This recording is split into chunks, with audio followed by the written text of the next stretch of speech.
બનાસકાંઠામાં પાલનપુરના રતનપરથી મેરવાડા વચ્ચેના બ્રિજ પર ભારે વાહનોની અવરજવર પર પ્રતિબંધ મૂકવામાં આવ્યો।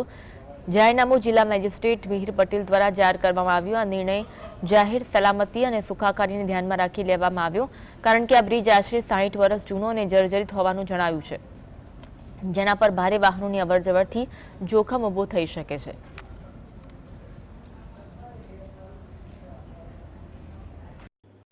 પાલનપુર તાલુકાના ઉમરદશી નદી ઉપર રતનપુરથી મેરવાડા વચ્ચે રાષ્ટ્રીય ધોરીમાર્ગ નંબર 58 ઉપર જે બ્રિજ આવેલો છે એ બ્રિજ 1965ના સમયગાળામાં બનેલો હતો। હાલમાં એમાં જે રેલિંગ છે તે નબળી પડી હોવાના કારણે રાષ્ટ્રીય ધોરીમાર્ગ વિભાગ દ્વારા આ બ્રિજ ઉપર ભારે વાહનોની અવરજવર પ્રતિબંધ મૂકવા માટે જાહેરનામું બહાર પાડવા માટેની દરખાસ્ત કરેલી હતી, જેના અન્વયે ભારે વાહનો આ બ્રિજ ઉપર પ્રતિબંધ કરવા માટેનું જાહેરનામું અહીંયાથી અમલમાં